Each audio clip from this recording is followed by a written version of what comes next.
Dear shorthand writers, this is English shorthand dictation number 132 and the dictation speed is 140 words per minute. Ready? Start. Honorable Chairperson, I am raising this calling attention because the flagship of Indian civil aviation has been turned red before the open eyes of the entire nation. Villains are those who are still there in the heart of the organization. Payment of salaries is not being made, but that is not the main issue. The main issue is that the national carrier is being dismantled gradually by the people. This is being dismantled by those who are there in power and those who are in charge.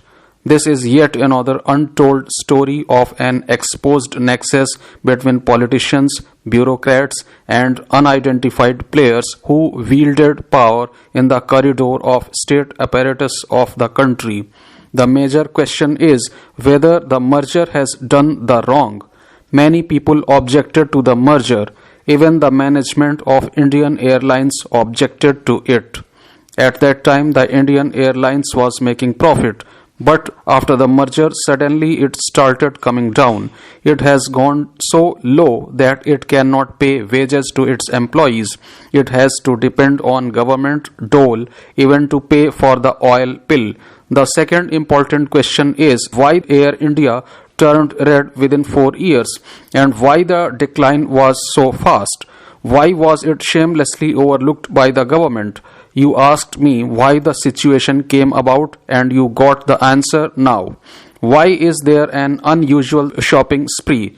Initially, only 28 aircraft were sought to be purchased, but there was a change of guard. After that, 40 new aircraft were added to the list of purchase. In this way, 68 aircraft were purchased and most of the aircraft are very expensive and highly oil consuming. The general perception is that the more is the purchase, the greater is the booty. As a result, this heavy burden of unusual purchase has brought about the debacle. When the purchase was being made, the Boeing company defaulted in the supply of 30 aircraft and delivery has not taken place for 3 years. You can easily cancel the order and save crores of rupees. Not only that, you can ask for damage. Nothing is being done. What is the confidentiality for not cancelling the order? Let us know for whose benefit this is being done. This is not the full story. While new aircraft were being purchased, what is the flying time of the existing fleet? One aircraft flies 8 hours. You are a senior person in Parliament and you often travel by air. You know that if one aircraft is flying only for 8 hours, it is a shameful performance of the management. Normally, 12 to 13 hours is the time when break-even can be achieved. International standard is 19 hours a day. We are purchasing new aircraft, but our aircraft are not flying. For whom is purchase being made? Not only that, there is something more. When you are purchasing 68 aircraft, please explain why 8 aircraft are grounded. It is because spare parts cannot be purchased.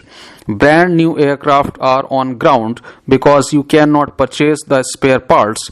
You cannot fly because you do not have the infrastructure or the money to buy the oil. There was no due diligence done before the order for purchase of new aircraft was given. It is not just irregularity or non-performance. It is a total violation of the rule of governance in the country. I do not know whether I should laugh or cry at the ignorance of the management because they are completely insensitive to the problems of the people. The point that I would like to make is this. Why are the retired people being re-engaged at high salary when the Air India is in the red? Is it to form a coterie around the chairman? Secondly, why are you keeping foreign pilots when there are Indian pilots? I take this opportunity to compliment the women pilots of India who are doing so much better than male pilots. Nearly 100 female pilots have already joined.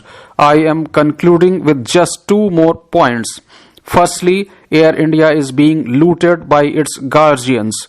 Corruption is all pervasive and criminality is all around. The people who are responsible must be put on the dock. The turnaround cannot be done in piecemeal. It has to be at one go. Please bring about a radical surgery and give the money after that. Otherwise, it will be like a bottomless pit and money will go down the drain. Lastly, my friend from the other house gave me some papers. I want that the minister should not be a post box for receiving the complaints. He must act decisively. I know what you will say, but removing one man is not the solution. You have to change the entire management. Put the money at one go and monitor them and ensure that the flagship of Indian aviation does not sink. Honorable members have voiced their concerns on various critical issues. Firstly, they said that illegal organ trade in the country has been a matter of great concern. The present bill seeks to address this issue. Further effective steps would be required to implement it in right earnest.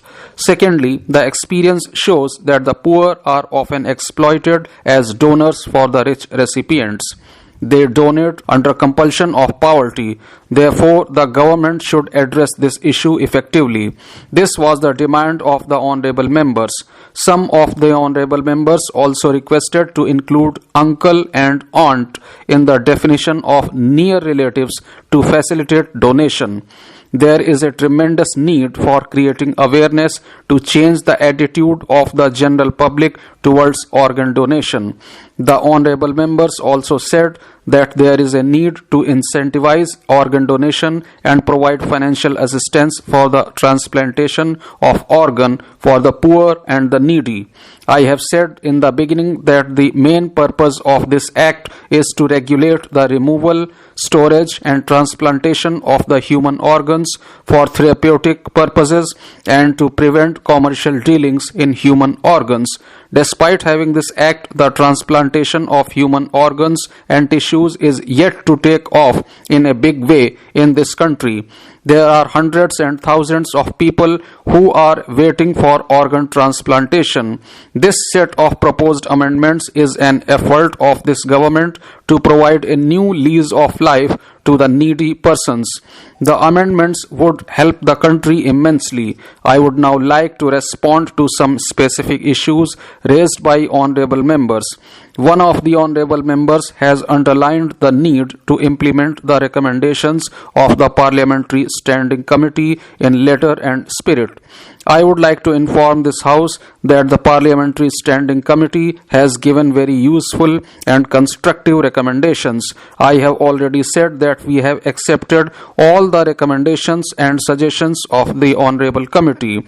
Some of these recommendations are being incorporated into the Act through this bill, while others will be addressed by making appropriate amendments in the rules and by issuing government instructions.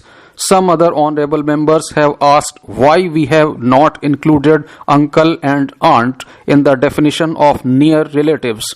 I think my honorable friend quoted only the first part, but did not quote the concluding part, which I am going to state here. I would like to inform the August House that the Parliamentary Standing Committee examined this issue in great detail and agreed with the Ministry's view that the definition of near relatives need not be further expanded to include other relatives. However, it is pertinent to point out that the Act allows uncles and aunts to donate their organs to their relatives out of love and affection with the approval of authorization committee. So it is not that uncles and aunts are totally out. I would also like to inform the honorable members that we have not only increased the monetary penalty for contravention of the provisions of this Act, but we have also proposed to enhance the punishment from 5 to 10 years of imprisonment for persons involved in illegal commercial dealings. Many honorable members have raised the issue of the functions of advisory committee. I would like to assure the honorable members that these functions would be spelled out clearly in the rules. I completely agree with the suggestions of the honorable members regarding the need to scale up the activities across the country in a big way.